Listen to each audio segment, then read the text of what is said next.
hopefully been doing. First is, for all of you who do not know CAAPID Simplified website, please go to CAAPID Simplified's website and add yourselves onto our inner circle. What we plan to do in the future is, from May 1st, release exclusive videos only to people who have subscribed to our mailing list as part of Inner Circle. Another feature we are adding to our website is going to be a forum where you can ask questions and we will answer them live. That's even outside the webinar. It can be a peer-to-peer forum. And while Student Doctor Forum definitely does exist, we recognize that, this forum will be exclusively for international dental applicants applying to the US. It will not be for all doctors and all doctor students. So that exclusivity might create a lot of positive conversation, we hope. Another quick thing is we have opened internships across a lot of profiles to keep this initiative growing. I cannot say it's a business because it's not a business. And we are recruiting dentists who are interested in being part of our mission and spreading the word.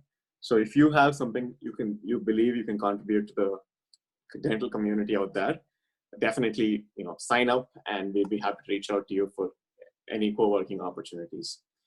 The next one is, a lot of people have asked questions around interviews, and we compile the questions in one single list. And we figured out that most of these questions have been answered in one form or the other, but there are still like 25 questions unanswered. So for these questions, I would urge you to go to our tips page and see the articles that we have. So we have like kind of compiled questions around, what do you do for leadership questions? What do you do for a low TOEFL score? What are all the questions you can possibly face? What are critical thinking questions? So we've already put this for free out there. Definitely make use of it. Just wanted to call it out so that you do recognize it's already there and you can think through it. Another thing I want to talk about, most proud of, has been our YouTube channel, which we have actively taken time to promote over the last week. So we have 140 subscribers. We have around a total of 3,700 views in just the 2 weeks since we launched. So super happy. And we are constantly adding videos here, at least like 3 a week, to help you. I mean, few videos which are here right now, which are probably hot, is UCSF supplemental answers help. And we are also adding 4 new videos for Loma Linda answers and how to write them. So if you are writing a supplemental answers, please refer to these videos and you can call us for further editing help. Okay, that's like a download of a lot of information about CAAPID Simplified, and thank you for your support, like I said earlier. We just want to introduce one more person who's part of our team now. Muskan, can you introduce yourself real quick? You're on mute. Make sure to unmute. Hi everyone, I'm Muskan. I just joined CAAPID as an intern to help with the marketing. Sure. Thank you, Muskan. It's her first week on the job and she'll be hosting our call today. I want to add something about the YouTube videos. I want you guys to especially be focused now on CUP interview people, because my classmate, he's had like 15 years of experience in oral medicine and radiology. So I've teamed with him and we're going to be posting a lot of videos on different kinds of IOPA and how you would interpret it. So it will really, really help you guys, those of you who are going to CU, those of you who are going even to LLU or hopefully SIU. So keep that in mind and keep watching videos. Yeah. Sure. Okay. So the way you can share questions with us is 2 ways. One is, for those of you who have already shared the video, and Muskan, you can bring up the poll right now. You can poll over here and add your questions, or alternatively, you can see the link right now. You can use your phones and go to the link. The link is in the chat window. It's pollev.com/karthikvinay955. So you can start adding your questions here live and start upvoting them. So this will be the second part. The first part is the 25 questions that you've already given us. Okay, so Muskan, can you bring up the first 25 questions? Or let me know if I should bring it up.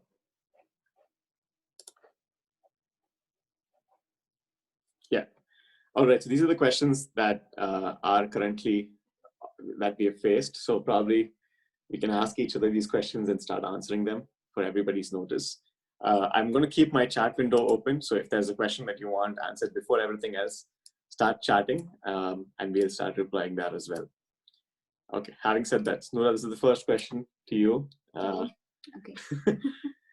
Tell me about a time you made a mistake. Tell me about a time I made a mistake. I'm thinking which one's the biggest mistake so I can talk about that. I think the mistake that I probably have done in my life is when I decided to come to the US to do my dental education. I had a lot of opposition from my family because they're very conservative and they wanted me to probably get married or settle down in my own country. So they were not very supportive. So when I decided to come, I came here telling them that I'm going to attend a conference and that I was sponsored for it. So I lied to my parents and so that I can come to the US and give my exams and show them that I can do something. So that right now when I look back at it, I feel like that was a mistake. I feel like maybe I should have been more honest. I should have told them that this is what I'm doing and maybe tried to explain to them how I would do it to make them believe in me. I believe that maybe might have been a mistake. All right. So in summary, the takeaway point here is that when you face this question, you should talk about a contextual answer. Talk about something that in the American way of things is all right, but in our cultural contexts may be a mistake. And say that you had to break through that barrier or make that mistake in order to pursue dentistry. So it's contextual, it's a mistake by context. And second is it should connect to dentistry. With these 2 points, you should be able to crack this answer and make an impression. Another thing I want to add is please take a pause. When people ask you a question and you prepared for it, you don't have to immediately be like, yes, I know that answer. Take a moment, think about how you want to frame that answer, what exactly you want to talk about, and get it to the point. All right. Second question is for Karthik. Tell us about a time you broke a rule. Okay, the time not very proud of it, but time I broke a rule was when I was trying to find out how much it would cost for my dental loans. I did put fake loan applications in multiple places, only to appease my peace, and get myself peaceful around what the costs would really look like. I know it's unethical to use these other people's information and try to plagiarize that, but I can't justify it to myself. But that's the time when I broke the rules. One thing I definitely recognize today is that more than anything else, we don't follow treatment protocol because it's a rule, but because it's necessary. Back in my home country, at least when I was doing dental education, I assumed that protocol was more of a rule. Like we should use a rubber dam or something else because it was a rule. But now I've started to embrace the reason behind the rule, not the rule itself. So that has helped me understand that we can creatively interpret a rule and actually make it more useful to us. We should follow the reason, not the rule, and that's very, very useful. Right. That's awesome. Some of the takeaway points that I got from Karthik's answer to that question is what the interviewers are looking for. They're not just expecting you to answer that question as whether you broke a rule, what rule was that, but bring an interesting perspective to it, like how Karthik did with the loans. And second, talk about what you learned from that experience and how you're going to apply that learning to your future goals. All right, next question to you, Nourah. Definitely for me. This is a question. Oh, by the way, we haven't prepared for these questions, so it's Muskan having put this all together. And these are questions that you guys sent from the Google Forms, which is why we are answering it. But if you want to jump in and ask something about that particular question, if you don't understand something, we'll be happy to answer that as well. Yeah. So Heba has asked us, can we talk about a mistake in work? Yes, you can talk about a mistake in work, but like we said, it's not about the mistake. Absolutely. You can talk about a mistake in work. It shows that you're embracing your weaknesses. It shows that you're accepting that you've done a mistake. So everybody knows that as, when you start off in dentistry, you're going to make a lot of mistakes. not many people accept it. They're looking for that. So talk about your mistakes. You might have done something like, I spoke about a time when I worked on a child and I hurt the child's tongue because I wasn't retracting it properly. It doesn't make you a bad professional. It shows that you can accept the mistake and you're learning something forward, and that's what they want in their students. All right, that's good. Will you be uploading the radiographic interpretations videos soon? We already have two videos. Yeah, two videos. Yes, one video on YouTube. There's another one that should be releasing hopefully today, and the third one which is coming tomorrow. Yep. Okay. Back to the questions. This is for you. So you were a fresh graduate. Mm-hmm. You lack clinical experience. So why should we even choose you? So first of all, I know that a bunch of you out there have asked this question, and I really wanted to address it. So this was one question that was indirectly asked to me when I was in SIU. Because SIU, my classmates, if you look at them, they're all way more experienced than what I am. So when they asked me this question, this is how I answered.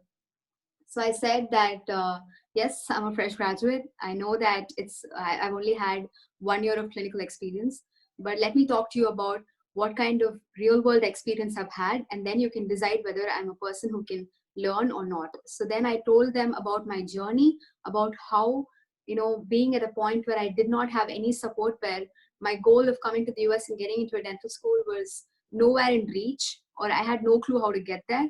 But all I had to do was take that leap of faith and do it.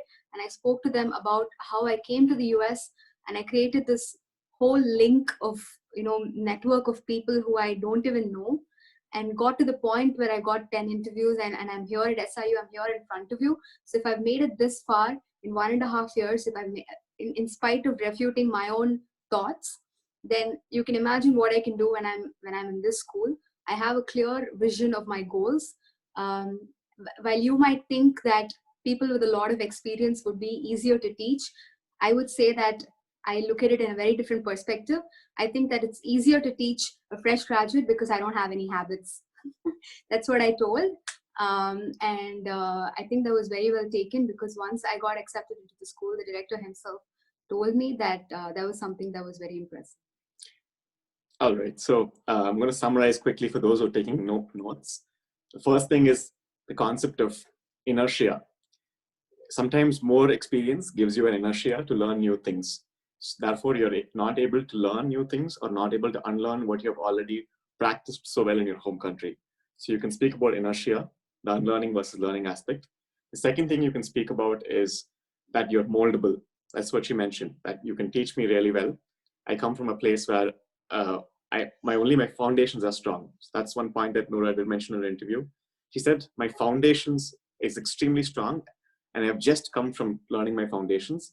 Anything I build upon this strong foundation will be concrete. And the third one, the third one is impress with what you have. We just watched this Hindi movie called Bhangra Pale, in which the son-in-law tries to go to impress the father-in-law, and he says, I can't work in the army, I can't fight like you guys, but I can dance Bhangra. While that's a really weird example, pretty much that's how it is. You should speak about what your strength is, and she spoke about networking as what she did. She spoke about how she came from a point of no support. Instead of talking about thinking that lack of clinical experience is a weakness. So if you can portray your strengths rather your weaknesses as being asked, that's a clear winner. Another thing in terms of actual academics is I told them how my dental school was in such a location that I had so much exposure to patients. I spoke about the clinical experience that I had in dental school that was so significant that I don't think of myself as a person who has not had experience. That is what I told them. So that's something that you can keep in mind. As for Hiba's question, Hiba said, I'm a perio specialist. What if they ask why DDS and not residency? That's a good question. One way of answering that question is, as you know, in the US, if you come from a foreign country and you are enrolling yourself in the residency, you do not have the license to work in all states across the US. You are limited to certain parts of the country. So you could say that's not a limitation that you want to be in, and that you want to go from ground up, start with DDS so that you have the access to work in all the places.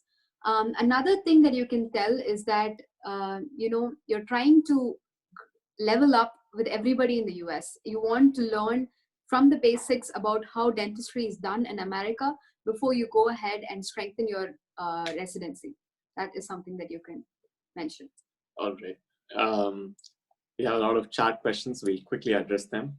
What do you mean by foundations being very strong? Foundations being strong, can you speak about this? What do I mean by foundation being strong is that I spoke about my dental school experience.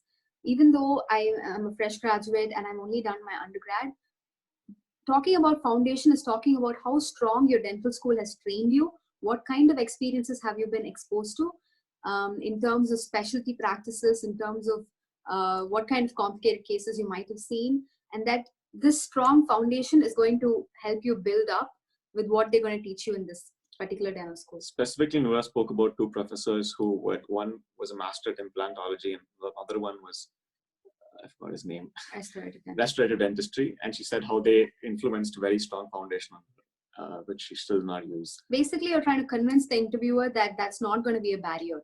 And the reason they've invited you is because they already like you. And they're just trying to see if you can handle that pressure, if you can learn from that point. So you want to prove that to them. Okay. A very personal question. I have a lot of research experience, not per se clinical experience. How would I justify that I don't lack clinical experience? Yeah. As what I assume schools look for hand skills. That's true. That's very, very true. A living example is one of my classmates who has almost 112 publications. He's been in academics all his life. One of the things that you can focus on is talk about the clinical trials that you've done as part of your research experience, because DDS and DMD, it's a very clinical oriented course. So focus on the clinical trials that you might have done and tell them that that's something that you've always been interested in and that you want to build from there. So that's something that you can tell. Okay. Another point to bring in is that dentistry is embracing pay for value, and pay for value systems needs evidence-based dentistry. So that means research and dentistry is going to come much closer to each other. You already have strength in one, and now you're complementing that by picking up clinical skills through your DTS program. So by bringing these 2 points, you can definitely make an impression. Before we switch back to the chat questions, let's maybe answer another question from the poll previously. Muskan, can you bring that up? Thank you. Oh, that's super fast. Okay, fresh. Dentist, whose turn is it now? It's your turn. Okay. Dentistry after COVID-19. Terrific question. Okay, the first thing I would imagine is dentistry is a practice, healthcare practice where there's a lot of patient-doctor interaction, and the patient and doctor work in an extremely intimate setting. In COVID-19, social distancing is going to prevent that intimate setting. So I would assume that if you were to change a dentist's office into 2 parts, one is the front office work and the back office treatment.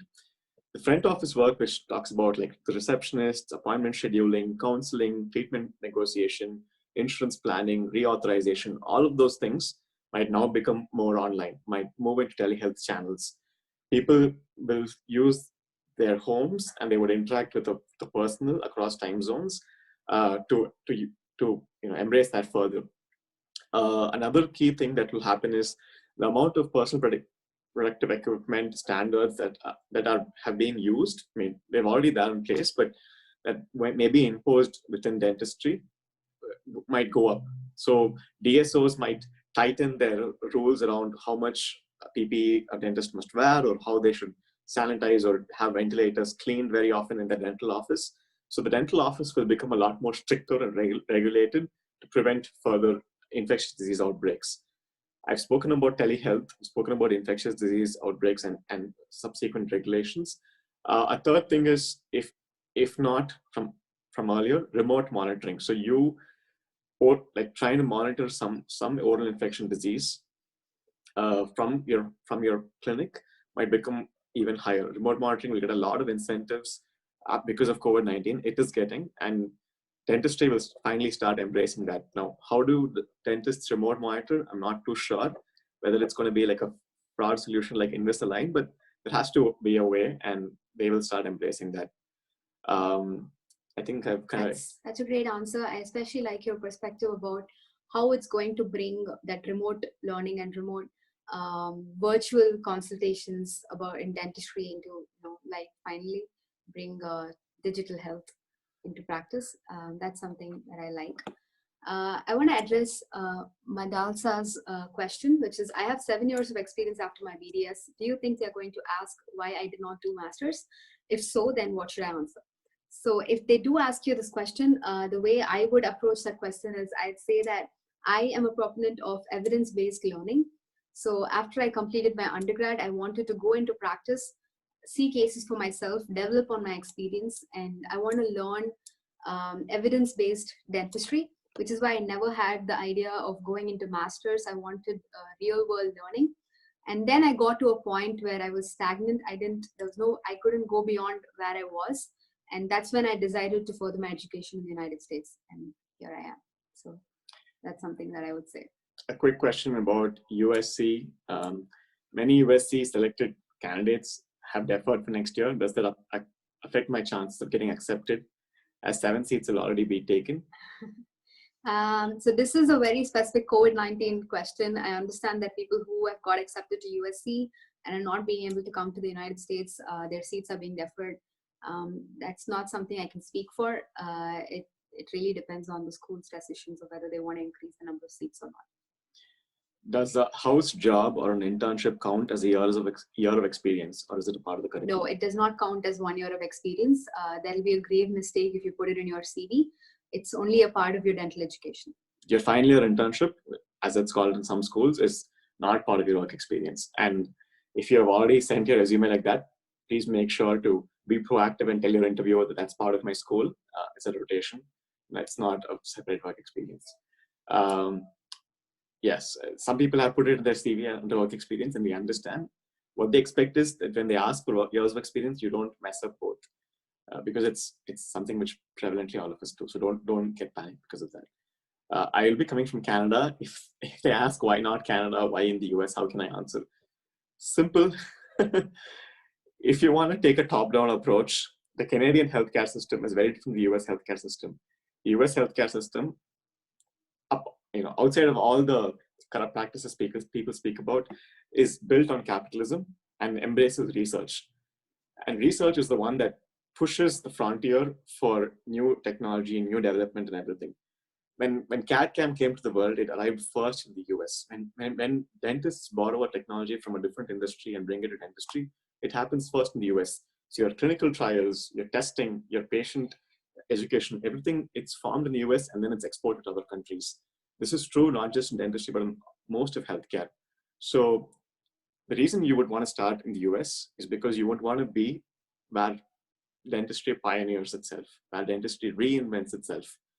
If that doesn't convince somebody to be part of the first world, then it can't be anything else. And the Canadian healthcare system works very differently. And I'm sure you've been in Canada, so you know how equitable healthcare is. Equitable healthcare makes it cheaper for everybody. And cheaper healthcare obviously cannot fund research as much because it's not based on a capitalistic system. All right. Okay, that's a lengthy answer. I graduated in 2014 and practiced 3 years for India. I don't understand that question. So Daniel, if you want to resend it with what exactly your question is, we can answer that.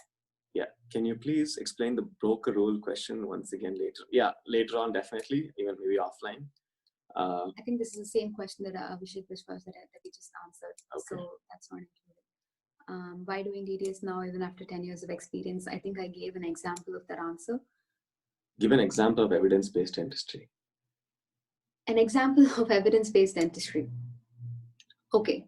So one example of evidence-based dentistry is, as you guys know, for pediatric patients, sometimes the first molar that erupts, it comes with some kind of hypomineralization or some kind of defects.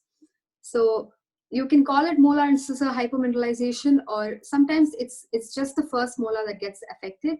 And one of the evidence-based learning, evidence-based dentistry that I recently came across was this, where Usually how you treat that case is you start doing, you put the patient through root canal treatments, and then they have a crown on them, and then they survive for about 10 years, and then they fail, and then you extract it. So what you're doing is you're putting the patient through so much of stress that sometimes they walk away from dentistry and they're not even achieving good function.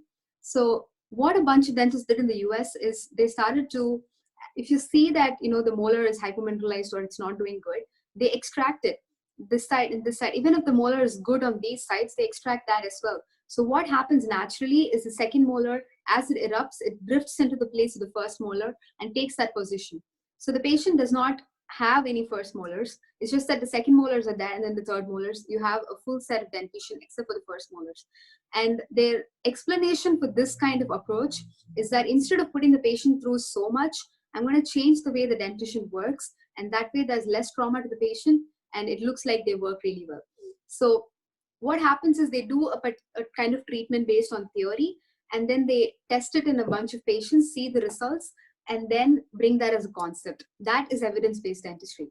That is why I said that people who've had lots of experience in India or any other country without any masters, you can tell that evidence-based dentistry is something that you're interested in, and that is why you went into clinical practice directly. I hope that. We'll just take one more question from the chat, and then we'll go back to the initial list that we had.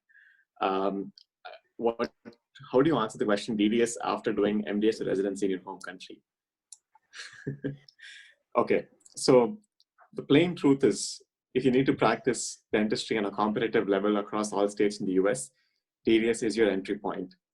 And you cannot do a master's program in the US without doing a DDS in the US. So you do not see like DDS as a bachelor's program, just like they do not see it in the US. People do DDS after their bachelor's program. You do not want to see it as a bachelor's program, but you see it more as an entry point into learning and immersing yourself into the American way of dentistry. That's it. If you can think of it as your passport to practice, you can think about it as your entry into US dentistry and a chance for learning and nurturing your skills in the American way of dentistry. Mention the word American because they love it. Then definitely it's a change in perspective. And that's all that matters. I mean, that's actually the truth. That's why we're doing DDS after master's or PhD or even residency for that matter. Okay, cool. Now we'll switch back to the list and we'll answer one question from that. Thank you, Ms. Khan. Okay, dislikes about you. What would, I think it's more like a weakness. What would somebody dislike about you?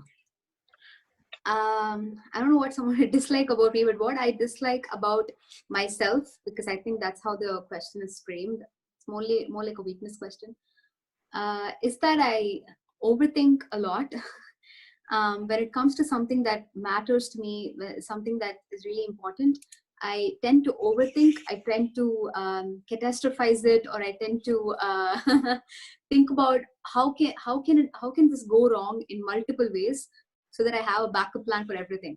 And that's how my mind works. I think that's one of the weaknesses that I have, because I spend a lot of time on it. It also gives me too much stress. Sometimes it becomes redundant thinking.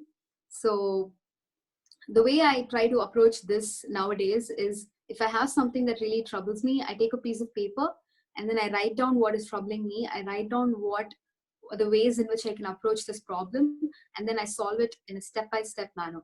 So, this is how I try to overcome my weakness, one problem at a time. Yeah, so I think she kind of mentioned the fact that weakness being overthinking, or that's what she dislikes about herself. And then she went on to say a mitigation strategy, which could be something as simple as just writing down why something is affecting you. And then you can probably, at the end, like polish it a bit by saying it's actually a strength. And let me tell you why. So while I'm able to overthink, my mind is able to also creatively develop permutations of risk. And I can see so many points of risk even before I go into a treatment for our care, Yes. Deliver care. So talk about your dislike, talk about your weakness, tell you what your mitigation strategy is. Like definitely you should mention how you're working on it. And the third thing is, say what's the unexpected positive outcome in that weakness. Like I say, a strength and a weakness is contextual. So if you can think of two different contexts, you're going to nail that answer. I'll probably give you another example about, I dislike that I'm a perfectionist. I want to get things done on time and expect that from everybody. Sometimes that when I'm working with my CAL team in dental office, I tend to overpower them and make sure that they're all like, make them lose their autonomy. That's the weakness that I was handling earlier. The good thing is it's quality outcomes, but the bad thing is it kind of destroys teamwork. So one thing I've been actively reinforcing in myself is to give a period to trust my peers, give some opportunity for them to prove their skills, and also take effort to mentor them. I believe it's important to advise somebody before and after a treatment, not during the treatment. When they perform under stress on their own, they naturally pick up skills and they become better. Also, they become better because they don't have somebody right above their head scolding them all the time.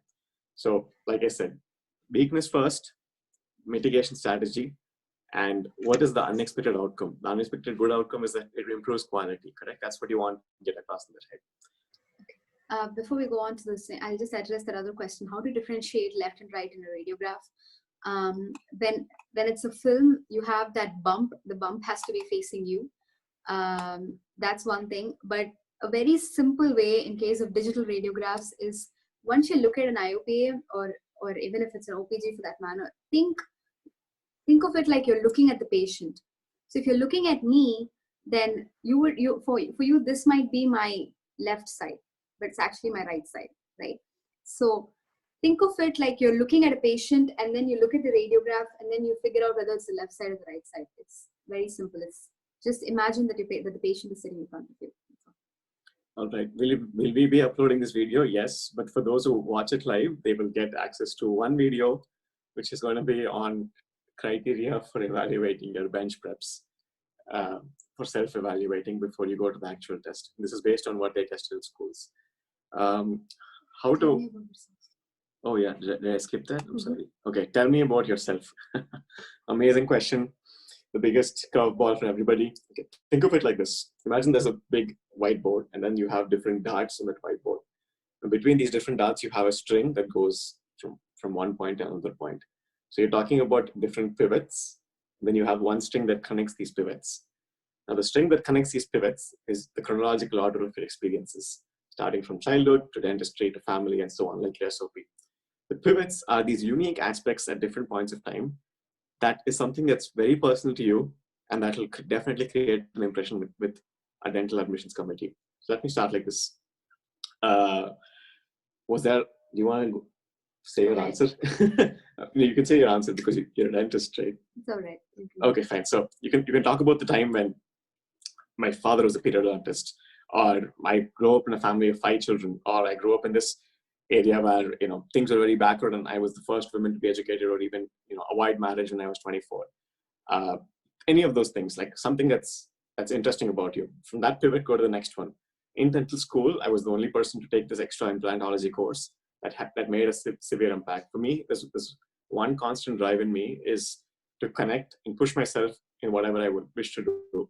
So first, that was breaking out of the cocoon of introversion. Second, that was wearing braces and actually coming, socially coming out of my social imperfections, first in my mind and then in my teeth.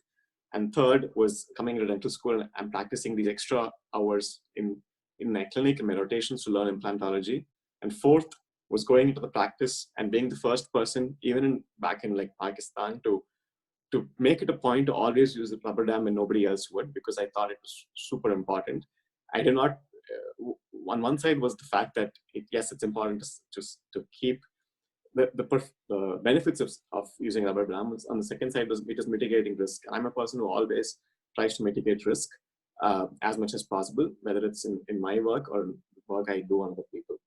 So things like that, from one pivot to another. Since I'm not a dentist, I don't have a lot of examples to say, but so I'll add on to that. He's absolutely right. Think of it like a dartboard and you're connecting it. This is also a great opportunity to position yourself, to tell about something very interesting. This is the point where you lead the interview, where you tell them what kind of questions they can ask you. For example, when they asked me to tell about myself, I started with my childhood. I started with my family. So I said, I'm Nourah. I come from India. I was actually born in Saudi Arabia, but I was brought up in India, which is why I don't look like an Arab.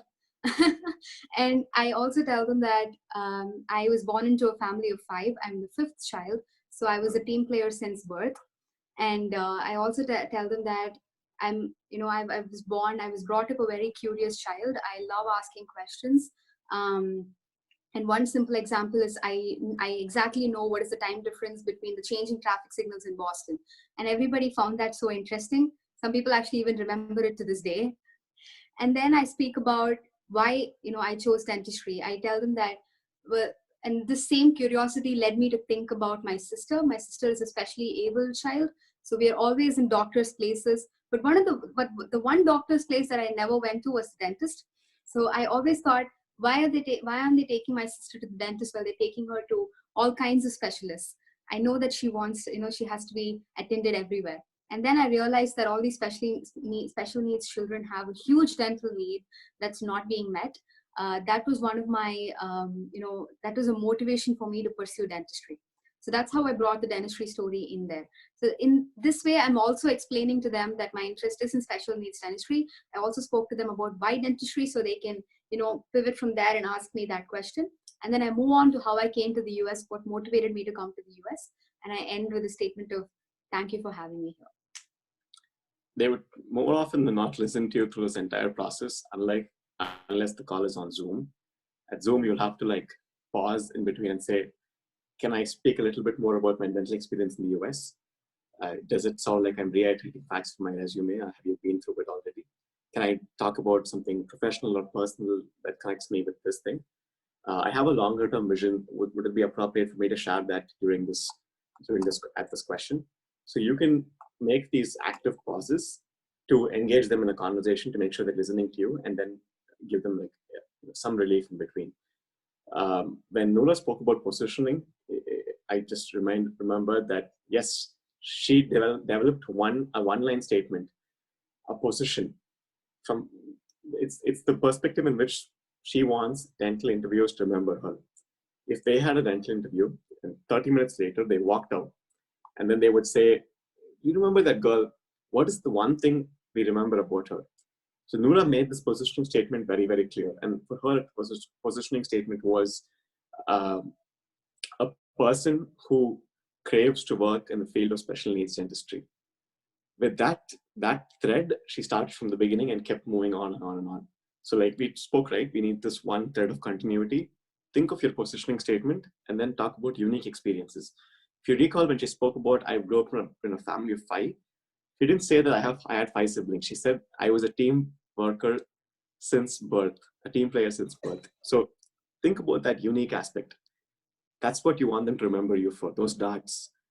If you can take a paper and write down the darts and then think about the thread, the position statement, your tell me about yourself answer is going to go amazing.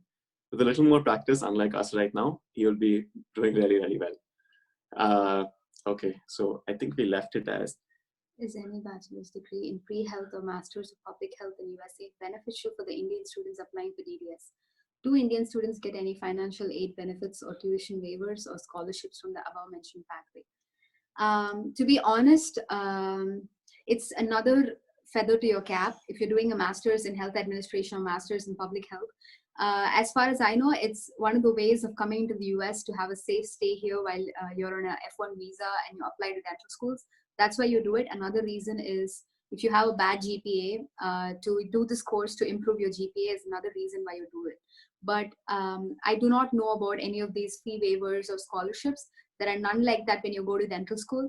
There are a few scholarships which are like $1,000 or $2,000 that come your way if you perform well in dental school. That's only after you get into the dental school.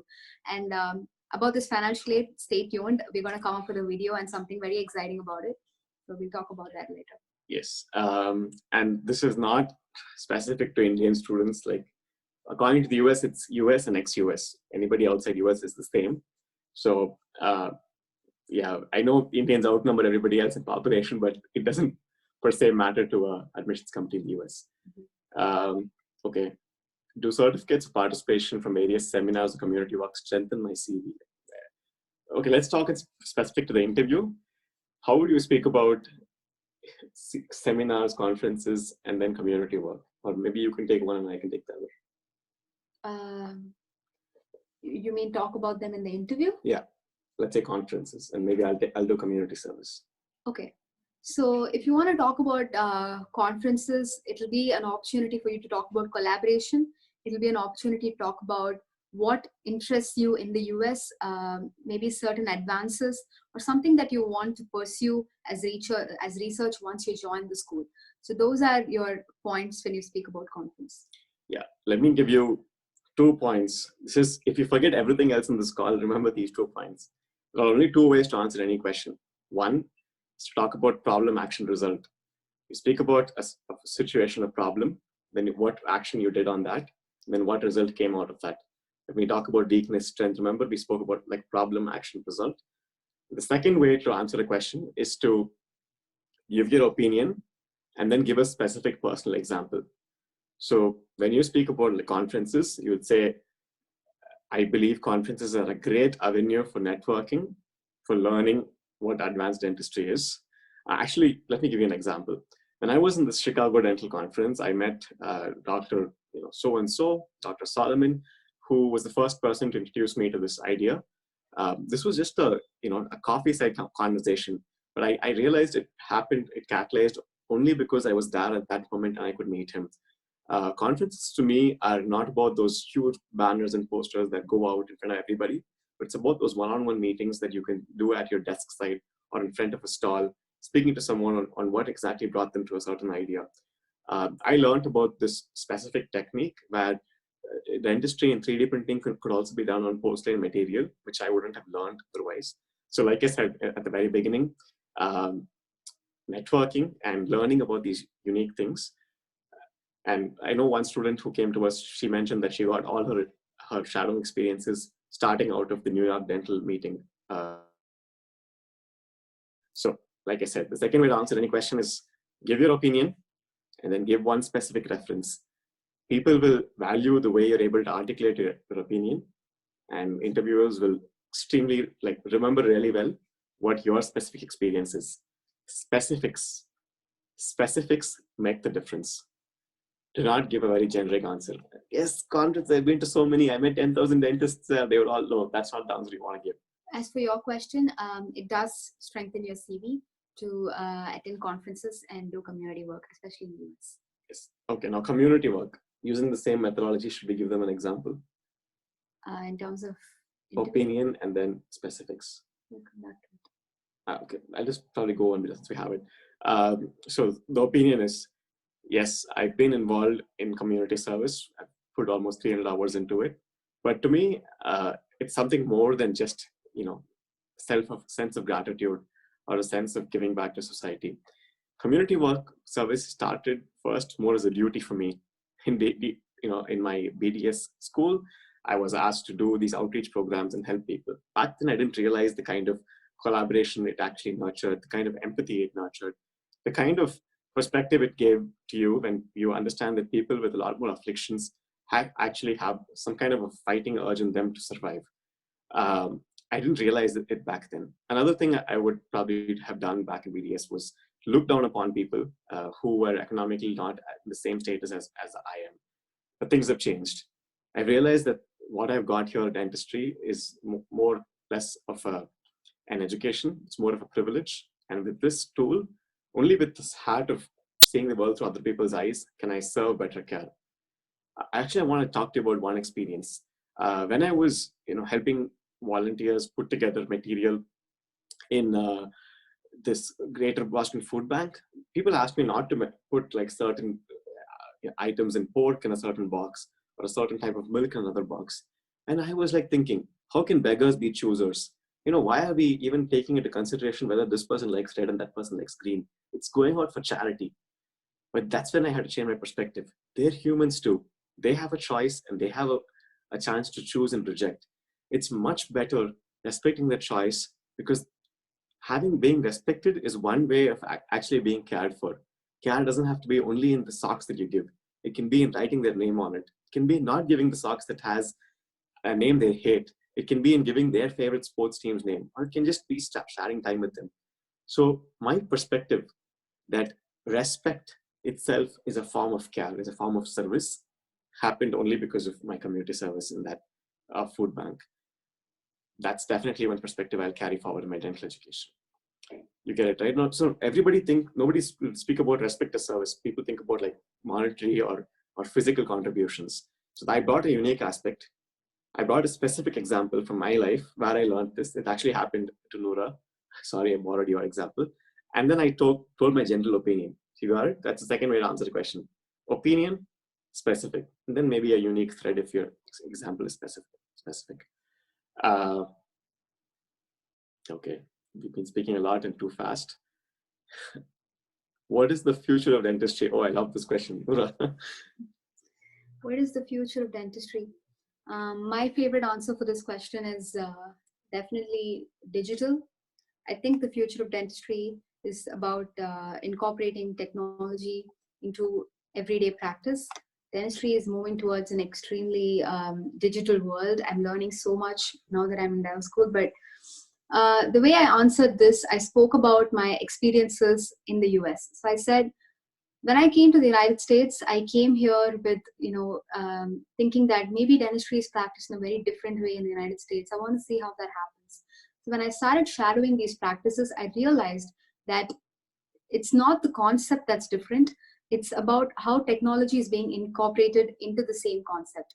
So I saw how, where a patient walks in with like broken caries teeth that looked like really ugly, and in about 1.5 hours they walked out with something that looked better than natural teeth. It took like about 1 hour, and I was amazed by the kind of things that technology can do, and the kind of potential that it has. So I told my faculty, but at the same time, when I think that digital dentistry is where we are headed towards, I also think that we also need great proponents of that, people who know how to use it, because technology can only be transformative when they are in the hands of great teachers. So that was my answer. That's awesome. Okay, a very interesting question.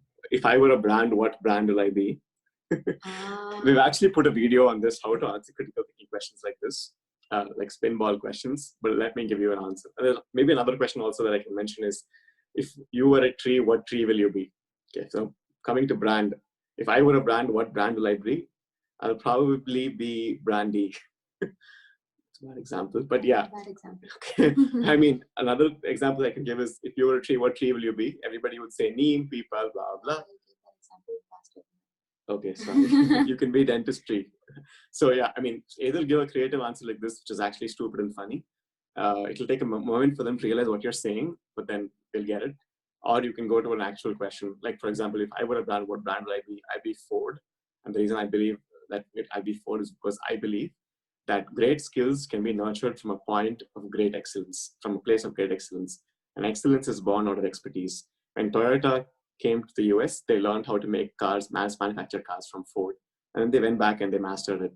So I guess the point of excellence comes in point of expertise. And a noble institution like yours, which has years and years experience actually practicing real world dentistry and advanced dentistry, is the kind of brand I would want to associate myself with. As a quick diversion, but imagine Ford is the kind of brand I like. So you got it. You first have to tell an example about what you like. I mean, answer the question, and then you have to say why. But the why should be connected to dentistry. It should not be connected to the brand. It should be like, why do I? So if I talk about which tree do I like the banyan tree. What do you mean by banyan tree? Why do you like that? I like the banyan tree because it has roots that spread around it, and it keeps its community extremely close to it. I want to stay connected to the alumni community wherever I go, and that's why I choose this Bay Area school. I want to stay close and well knit with the people around me, because I believe that dentistry grows by teaching, and I want to teach as many dental students as possible in academics. I want to practice as a group, so that I believe expertise nurtures itself when we do teamwork together. Something like that, you get it, right? So you start with the example, and then you go on to dentistry, and then what the message they have to carry is not what tree you like or what brand you like, is why you like it. If you like it for this reason, will you like dentistry, or will you like our campus for the same reason? That's what you're getting across. And please tell us if we are too fast at speaking. We're just getting memories of the last year when Nourah was through her interviews. Okay, how do you want me to remember you? How will you answer this? Can you please explain again? But most of my childhood motivation we have put into SOP.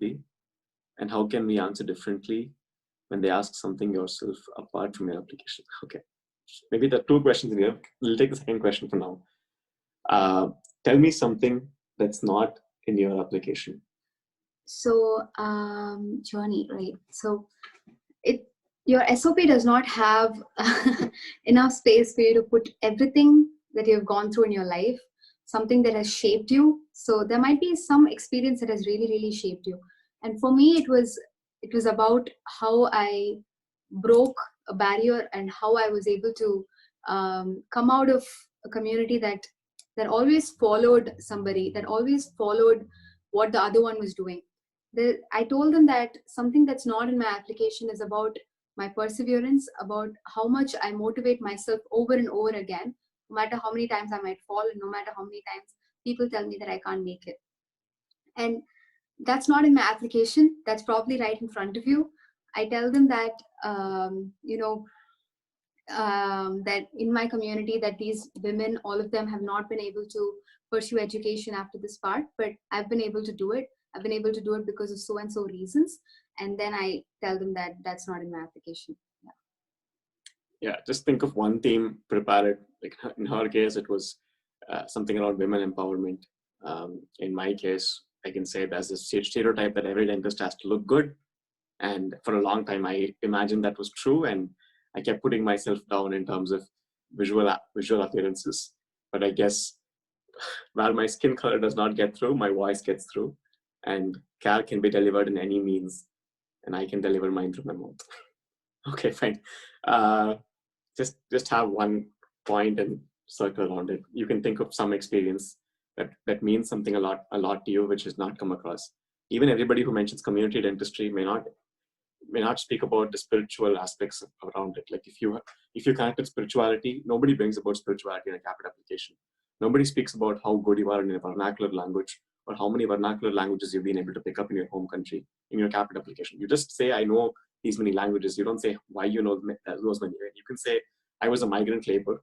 My father was migrating all the time and I picked up Spanish in this particular place, or I picked up this other language at this particular place. My ability to learn new languages, which has so many different phonetic nuances so fast, makes me very unique. So think of that one thing that stands out about you. We all definitely have something. I know a student who mentioned cooking, and she did that so well. Her name, I don't want to mention her name right now, but she said, when I think of cooking, I don't look at recipe books. I just create the recipe in my mind. For me, like when I first approached dentistry, it was like that. I could recreate the entire treatment in my mind before I would put it in a dentric software or on paper. So that ability to synthesize an entire process from start to end and look at outcomes before ingredients is my strength, and that didn't come across in my application.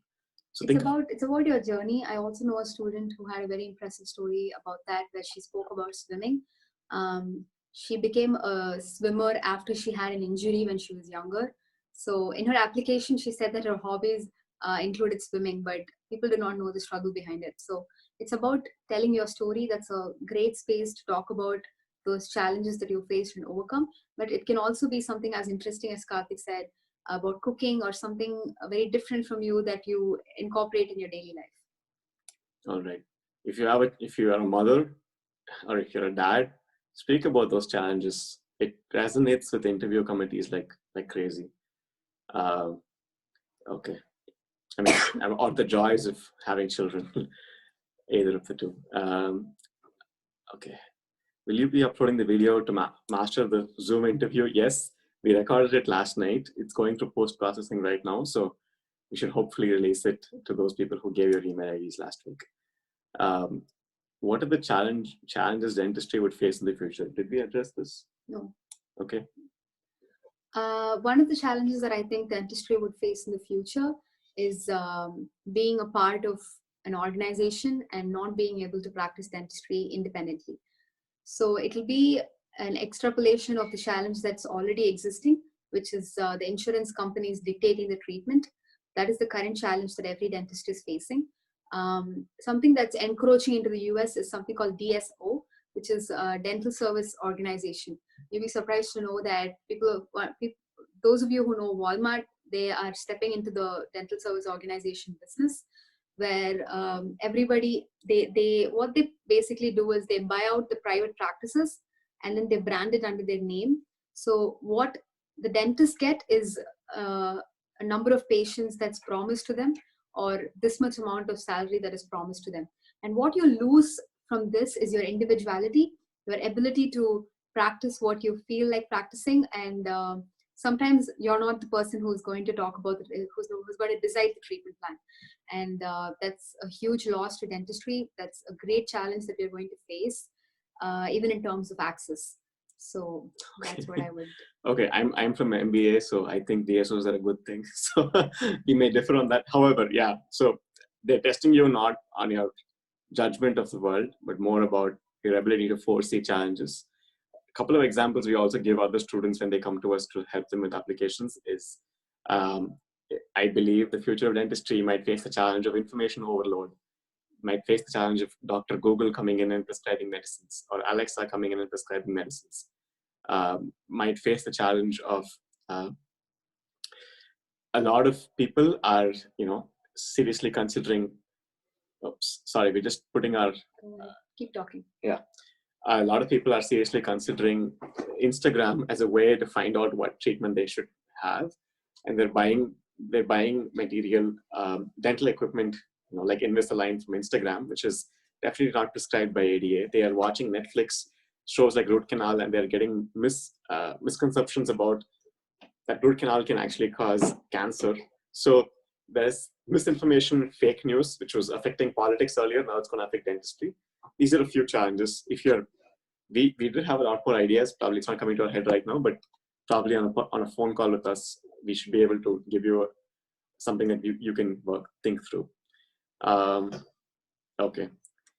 Please answer this. If you are seeing a patient for the first time and notice that most of the treatment done are below the general standard of care, what would you do? Okay, ethical questions. Seeing a patient for the first time and notice that most of the treatment done are below standard of care. Okay, second part is, where can I get more sample questions?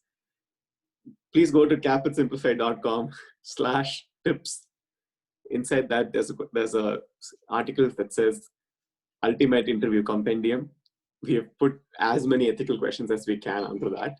Now, the answers to those we will have in our videos, but the questions are here. Yeah, so I'm going to start recording each question and the answer that you can answer for different kinds of ethical scenarios. So look forward to that. But for this question, it says that a patient comes into you and you see that most of the treatment that's done is under the general standard of care. So one thing that you have to realize in terms of ethics is that you cannot talk ill about a particular dentist to the patient. And another thing is, you do not know under what circumstances that treatment was done. You don't have history in your hand. You don't know what existed at that point. Maybe it's a temporary restoration, or maybe the patient didn't follow up or something like that, right? So you have to have all the information before you proceed to make moves about it. So if you do realize that the patient, the treatment that's been done is not ethical, or it's something that has been done to harm the patient, then you have to take it to the regional board or the state board and discuss it with them before you have a talk directly with the dentist, or talk about that particular dentist to the patient. So it's not ethical to talk about them to the patient. So keep that in mind. Yeah. So Muskan, I'm going to interrupt. Can you pull up the poll number 2 where people can post questions? Yeah, the second poll where people can post questions. Okay, I'll wait for you to pull that up. Oh, she did pull that up. Awesome. So if you open your phones and if you type Karthik Vinay 955 as it's over here, then you should be able to see this poll. And what can happen here is, you can not just post questions, but you can upvote or downvote them. In that way, we will be able to answer questions that the majority likes, instead of waiting for. Can you explain in simple terms what that means?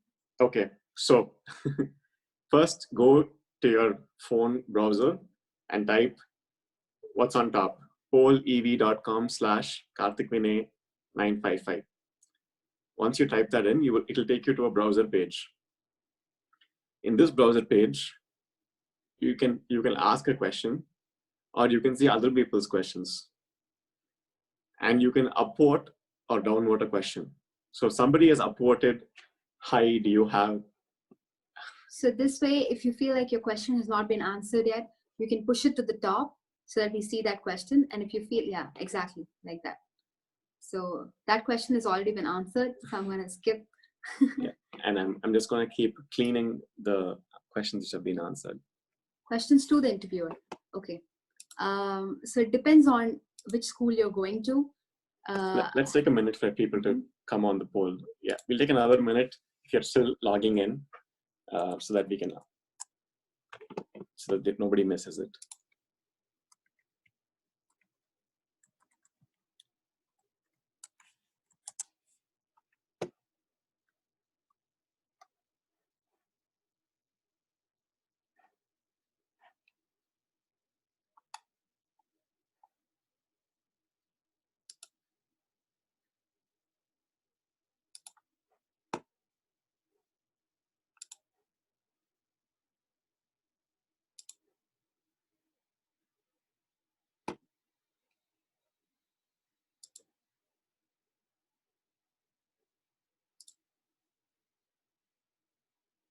All right, Nourah, we're good to go. Cool. So questions to interviewer has the maximum votes. Okay. So in terms of question to the interviewer, there are some basic questions that you can ask, and there are also some specific questions that you can ask to the school. So it's important to first learn about that school and then see what resonates with you and ask that specific question. For example, since I'm interested in special needs dentistry, when I go to a specific school for an interview, I start going through their website, I start talking to students to find out if there's anything related to special needs dentistry that they are doing. And then I take that information and then I incorporate and I go and ask, like, I know that this is what you're doing. What are the ways in which I can involve myself in that particular activity? Or you can bring up some particular professor who's doing research related to something that you like. So you can tell that I know Dr. So-and-so, Dr. Mark or Dr. Schmidt is doing this research. I think I'm very interested in that. What are the opportunities that international dentists have to involve themselves in that research? And in schools like Colorado and schools like Loma Linda, mission trips is a big thing. So you can, talk about that. You can tell that in my past time of school, I've been in a lot of rural health camps. I think it's a very rewarding experience. I also see that your school does a lot of mission trips. What are my opportunities? How can I contribute to the school? So this question, how can I contribute to the school, makes a huge impact, at least in my perspective, because you're indirectly telling them that you'll be somebody who can contribute to the school, not just take what they have to offer. Those are some questions that I'll ask. What about you? I'm just going to summarize what you said. Try to ask something that nobody else will ask about the school. Like, why do you have that meatball art structure in front of your school? What does it signify? Or I just noticed that your school has the most number of people who have a specialization in periodontics. Do you know why that is? Even they would not know the answer, but it's cool that you noticed that. And they really like that. So after asking something unique, you can go on to, like Nourah said, about not just, the question is for, you're asking them, but you're not asking for your personal interests. You're asking for the school's collective interests. And ask about your, how is the interaction with the traditional students? What are the ways in which we can, collaborate with them? Can I collaborate with them in research projects? Do we work together in the clinics? It shows your interest to collaborate and be welcoming of people from different cultures. So that's another thing. Do you do real world dentistry? Do you do interdisciplinary research? Nourah asked a question that was very interesting. She said, I think this was in CU, I'm not sure. Buffalo, I think. Yeah, she mentioned saying, can I work with ASDA in your school? Are international students allowed to work with them? Because some of the causes that they promote and they advocate for seem to resonate with me. So again, it's about your involvement, and that could be a very powerful question. Yeah. If you wish to, however, ask other important questions like, my husband's going to move into town, is there daycare, childcare, or something like that? Even that's fine. They would be willing to answer that. Yeah. If you can make an impression, well and good. If you can't, it's okay. All right. Okay, I'm gonna. Can we go back to the poll, Muskan? Okay, while she pulls that up, she's pulled that up. What makes this university unique? Why did you apply here? How do you answer this question? Where you start with is the mission statement of the school, because that's what is huge for them, and this is where you show them what you've learned about the school beyond just what's given on the website. This is where you bring in your networking skills, your what have you done to learn more about the school. Yeah, go ahead. Yeah, so I think probably one example we could give fresh off our head is Loma Linda. So Loma Linda's mission is making man whole. To make man whole. So you can say, I read your mission, make man whole, or because UCSF, you could say the 5 pillars, that make them integrity, value, and blah blah. And then say, one thing that resonated with me when I thought about man being whole was the idea that I'm a spiritual person. I believe in embracing faith, but not imposing religion. And I always believe that faith can become a strong foundation for people to thereafter build their skills. That's probably one of the biggest reasons I chose Loma Linda, because you built your curriculum around faith as a strong pillar. It makes us all equal before we can all become an advanced dentist in the future. That's probably Loma Linda, very specific to that. But each school, pick up mission statement, take one thread off the mission statement and speak around that. If you want to speak about something extremely unique, speak about how many, like diversity in population. Your school is the only school where there are 3 people from Hawaii, there are 3 people from somebody else. And I want to meet these people and know what dentistry looks like for them. Or your school is the only school which has 6 people who are from Africa. Actually, we had 3 people on our webinar last time who were from Africa. I was so impressed. But something like that, the fact that you've noticed that in that classroom because you've connected with alumni. When I tried calling the alumni of so many other schools, they were responsive, but they were not helpful. Your school, I was amazed. I'm not sure what changed in them, but the current students are so much more willing to speak out and help us come on as students. That you would first strengthen our platform to apply before we even are judged is something I value, and that's the kind of collaborative environment I want to be part of. So I think we're giving a lot of examples. I hope you have at least one thread you can pick up on and build further, but try to give your opinion and make it specific. Okay. Nivansa, tell me about yourself. Receiving an F in school, or failure for that matter.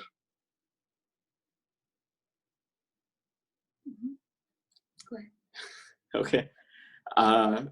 We thought about this question because we knew this is going to come.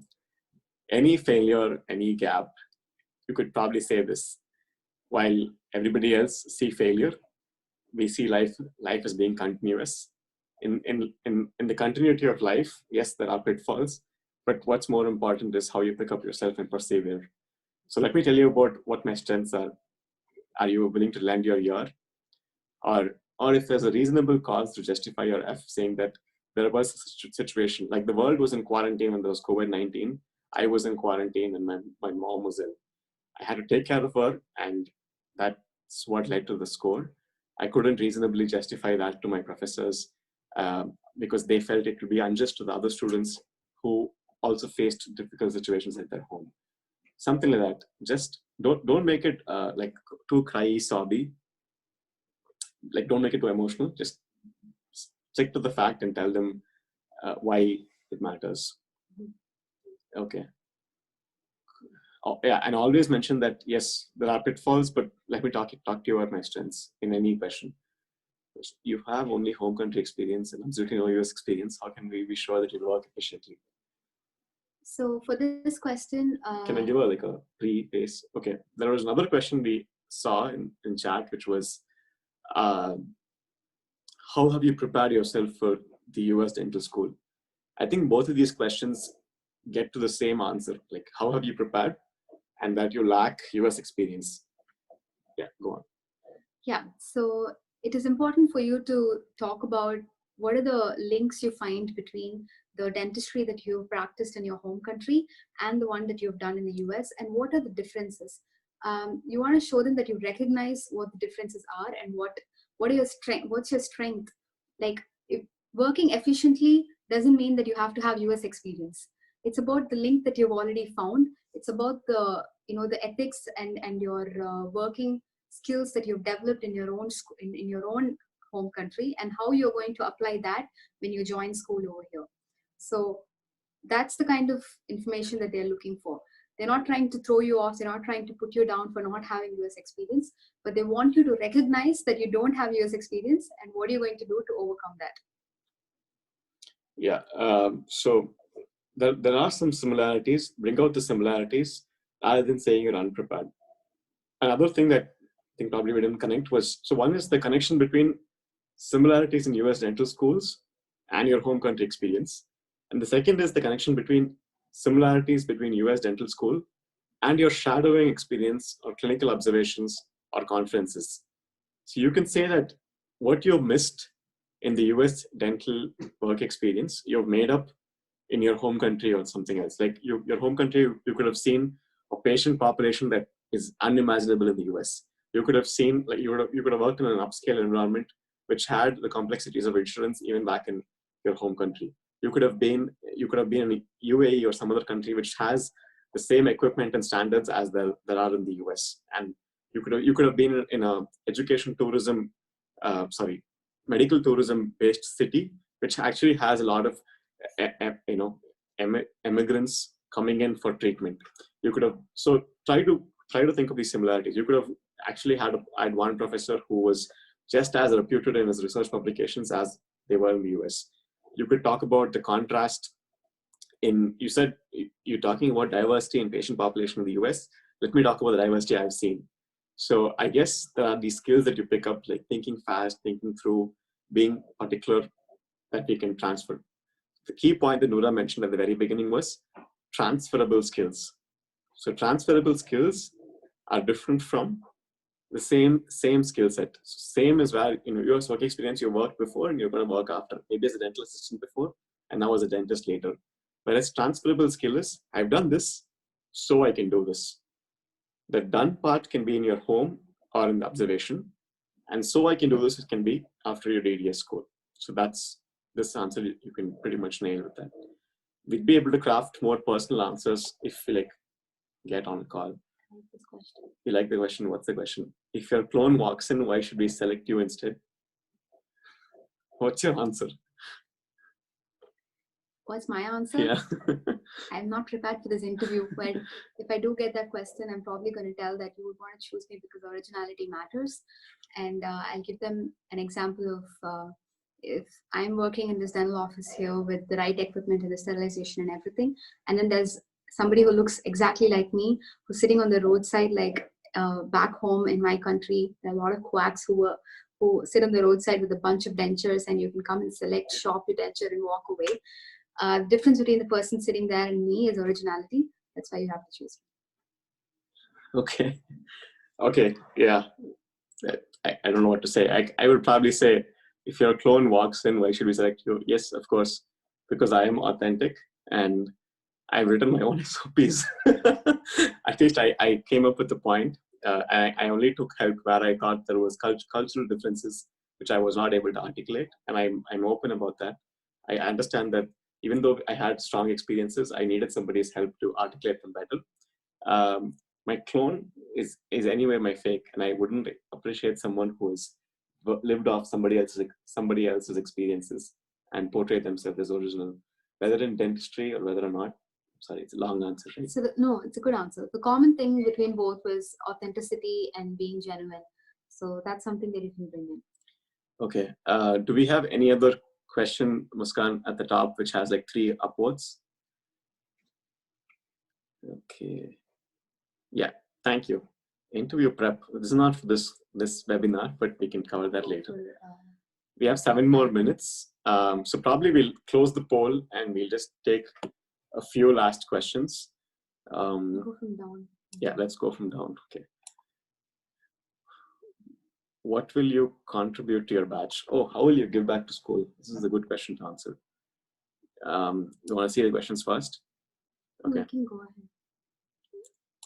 Okay. The first place how you can give back to school is through class contribution. Say that your experience, your internships, your perspective is something which is going to be new. It will add to the conversations that go in class and enrich the classroom. Teaching grows by sharing, and therefore I would be an active participant and share insight within the class. Another thing is you can speak about if you're a periodontist or you're something else, you bring a certain expertise in embracing different set of patients, like diverse patients, or have a certain skill set, have a certain research thought process. You can say that that's a new facet to add, not just to the international classroom, but also to the regular classroom who we will eventually work with. These are aspects that they can probably learn from me, and while I learn from them, the mutual American values. You can speak about what you will do after school. So one is what you do in school, the next one is what you do after school. I would be a very active alumni like I have been, and I've been contributing in these places. For me, alumni participation should not be benign, meaning they should not just be sending cash, but I believe I would visit the school very often, because the beauty of this school is that it nurtures relationships in many ways. And I would want to be one of those people 6 years later who comes on LinkedIn and helps another dentist like me get into a school like this. I think that's where our alumni become so much more valuable, because they give their time for people when they need help to advance in dentistry. It's through our collective belonging that we grow. So yeah, that's what will you do as an alumni as well. Did you see a question that interested you? Yeah. About that question, there are many challenges that dentistry will face in the future, but how do we, as clinicians, how can we address this in our offices or on a more personal level? If I was asked this question, I would say that it is important to stay true to the values of dentistry and to stay true to the oath that I would take as I wear my white coat, because there might be so many challenges that you might face in your life, but that doesn't mean that you change yourself or you change what you stand for. So I would say that I will stand for the values that dentistry stands for, which is autonomy. I will doing no harm, being able to give care to as many people as I can, to whatever limits that I can, and just try to create a balance. Everything is about balance. Everything is a trade-off. So I'm not going to say that I will not be affected by the challenges, but I will try to uphold the values while I'm facing that challenge, is what I would say. How can we connect with IDP alumni in the US? Couple of networks. Yeah. First is call the dentist to know and ask who they know. That's the network effect that will first start. The second place to start is, not too proud of saying this, but stalk them on Facebook and LinkedIn. They will respond. That's how Nourah built her connections initially. Nourah did a different level of stalking. Let's not get into that, but yeah, that's where you can start. And the third is actually one thing that helped Nourah is that she reached out to the admissions committee themselves and said, I want to talk to you, talk to your students. Do you mind connecting me with somebody? And surprisingly, they did, which is a great thing. It may not happen in a school like BU, which has like so many applicants, but it's still worth a try. Yeah. Okay. Is it okay to describe negative dental experiences from your home country while answering the why US question? Should you put down your home country? No. Yes. I mean, yes, as in no. Do not put down your home country. Yeah, speak about this. It's okay to talk about negative experiences, about things that you might feel are drawbacks in your home country, which is showing that you recognize the weakness. But as Karthik said, don't put down your past dental experience or your past dental school, because that's almost equal to putting down yourself and putting down your skills. They don't want that person. But it's okay to talk about certain things that are not available in your home country, like maybe technology. Technologically, it's not so advanced. Second thing is there's this hierarchical way of learning, at least in India. In the US, it's more of a team-based environment. So those are certain things. While you talk about the negative things in your home country, you also want to talk about what are the things that you learned from that, and how are you going to improve yourself with the skills that US holds in with dentistry. All right. We just have 2 more minutes in this call. Okay. So I'm probably going to give my thoughts on COVID-19 based on what we have heard from different students currently in school. Okay, so COVID-19 first. There is a lot of speculation. No school has come out with something very clearly, except one that says we are going to defer admissions. So for people who are already accepted. Yeah. Yes. So the second thing is, we have a video on CAAPID Simplified that tells you what you can do in your idle time. And third and most important thing, assuming all of this is speculation and chaos, apply like life is at usual. Do not assume it's going to affect your applications.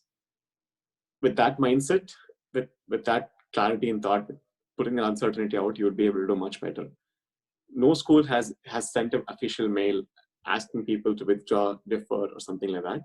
Yes, there are talks that they might be forced to consider local students who are here already in the US with favorable visa, but none of that is already in paper.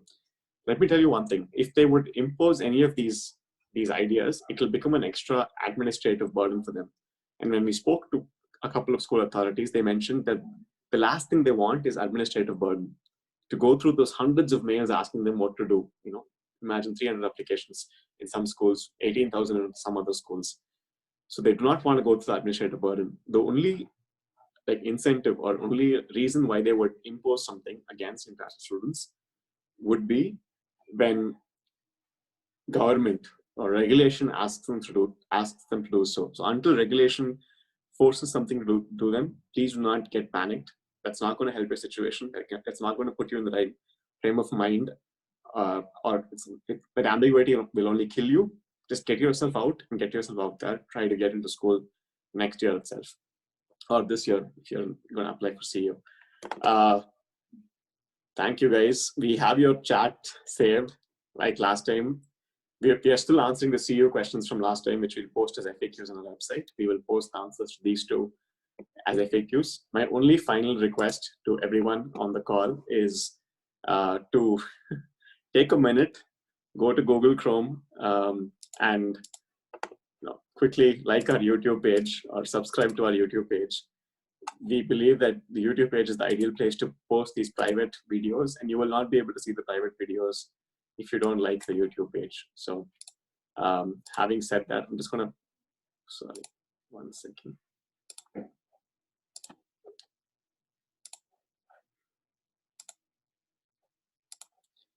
Okay, cool. Yes, this is our YouTube page. You have to search for CAAPID Simplified. So kindly subscribe. We only had 1 subscription since the starting of this webinar. And thank you so much. You can leave the call right now. Thank you. Thank you, guys. Muskan, can you stay on the call for a couple of more minutes?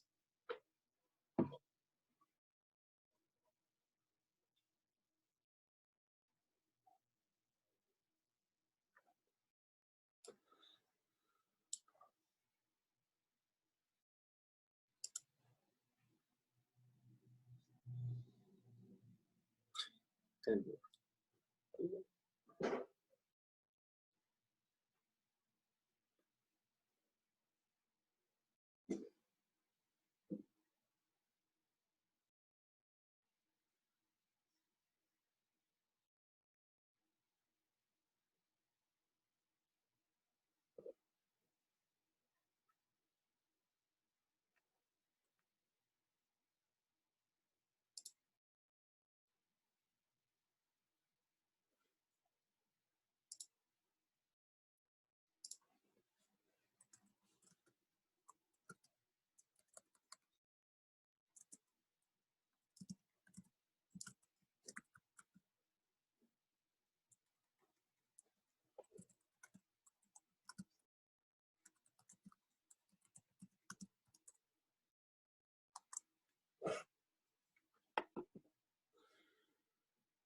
Can you type a message? Okay.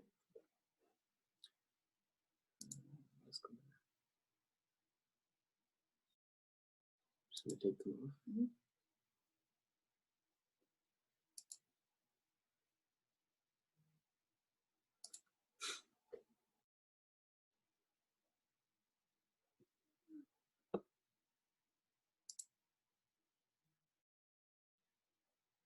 Somebody's joined. Just end the call and we'll- Yeah, Muskan, I'll call you directly, maybe after this. Okay. Mhm.